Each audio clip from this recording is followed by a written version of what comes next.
Bismillahir Rahmanir Rahim. In the name of God, most compassionate, most merciful. The Syrian story is filled with emotions, and it mixes pain with hope. The Syrian story is a story of struggle between good and evil, and between the weak right cause that has no supporter except God. Our story is one of the lessons of history, and it is an embodiment of noble human meanings and values in this eternal struggle between good and evil. We find the Syrian story that tells a new chapter of the struggle, one filled with creativity and determination and patience and torture and pain and sacrifice and clinging on to noble customs and values and hard work and relying on God. All these are tools for truth against injustice and falsehood. Your Excellencies, Mr. Secretary General, Madam President of the General Assembly, Your Excellencies, may the peace of God be upon you. I come to you from Damascus, the capital of history and the cradle of civilizations, a beautiful country that has taught the world the meaning of civilization and the value of human beings and coexistence to be a beacon for the world. Syria, however, for 60 years fell under a repressive rule that disregarded the value of the territory it ruled over. For long years, we've suffered injustice and deprivation and oppression. Then we rose in claiming our dignity. The previous regime has used the worst kind of torture against our people, chemical weapons and bombardment and torture in prison and displacement and sectarian strife, and used drugs against our people and the world. It has torn our country apart and brought forth fighters from around the world. The former regime killed around 1 million innocent people and displaced thousands and millions and demolished 2 million homes. Ladies and gentlemen, the unarmed people were attacked using chemical weapons. Our women and children have inhaled toxic gases, all this to silence truth. And with all this criminality, there was no language for solution, despite the offers. This people had no means and choice but to organize itself and to organize militarily to oust a criminal regime. It was a military operation that was filled with mercy and good and that prioritized tolerance and that did not target civilians.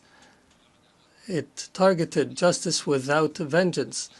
We restored our right and we became victorious for sake of our grievances. We were victorious for the mothers of martyrs and for all of you, people of the world, for the future of our children and yours. And we paved the way for the return of refugees, and we destroyed the trafficking of drugs. Accordingly, Syria has transformed from an exporter of crisis to an opportunity for peace for Syria and the region. Ladies and gentlemen, this unique Syrian achievement and the solidarity between our peoples have led us to try to uproot sectarianism and to fight against attempts to divide our country once again. But the Syrian people are aware enough to understand and to resist.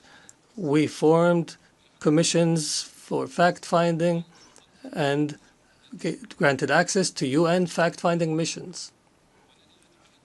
I guarantee to bring to justice everyone accountable and responsible for bloodshed. And in this context, Israeli strikes and attacks against my country continue, and Israeli policies contradict the international supporting position for Syria, which threatens new crises and struggles in our region. For this purpose, and in face of this aggression, Syria is committed to dialogue, and we're committed to the Disengagement of Forces Agreement of 1974, and we call on the international community to stand beside us in the face of these attacks. Ladies and gentlemen, from the very moment the former regime fell, we set out a clear strategic policy built upon three pillars: balanced diplomacy, security, stability, and economic development. We filled the power vacuum, called for an inclusive national dialogue, and announced a government of competence.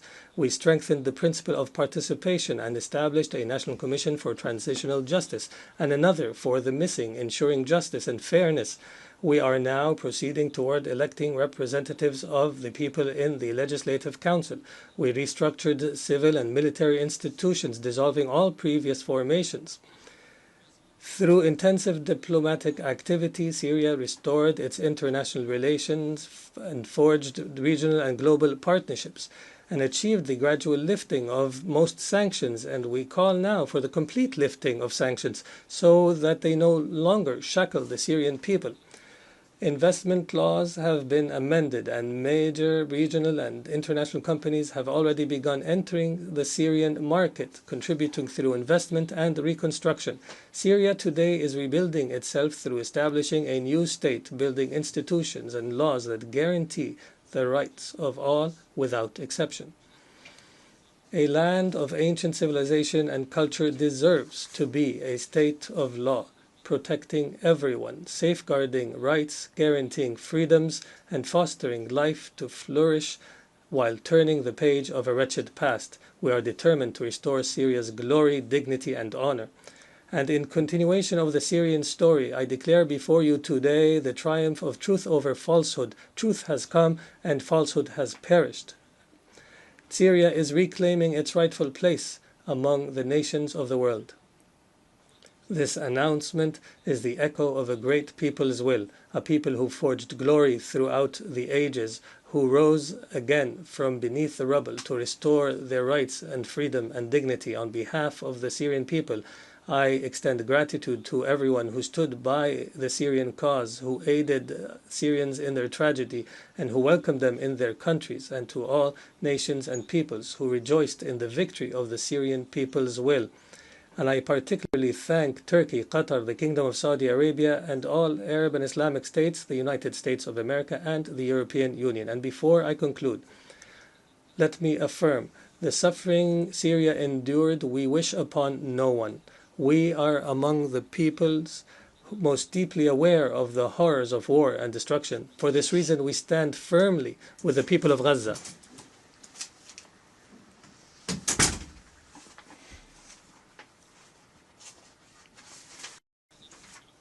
For this reason, we stand firmly with the people of Gaza, its children and women, and all peoples facing violations and aggression. We call for an immediate end to the war. In conclusion, the Syrian story has not come to an end. It continues to write a new chapter entitled Peace, Prosperity, and Development, and may the peace of God be upon you.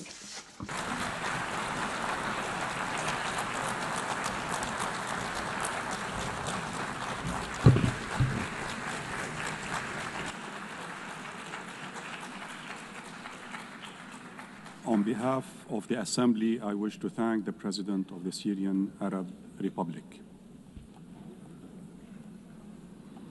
The Assembly will hear an address by His Excellency Zoran Milanovic,